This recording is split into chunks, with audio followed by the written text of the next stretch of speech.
Стресът е емоция. Така както се радваме, така както плачем, така стресът също е емоция, която трябва да бъде преодоляна. Много често казвам, че ние не усещаме емоциите, ние сме затворили емоциите в себе си.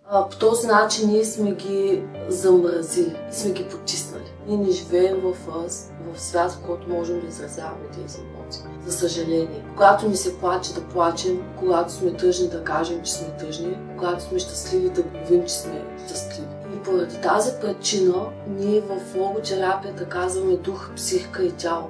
Разболяваме първо духът.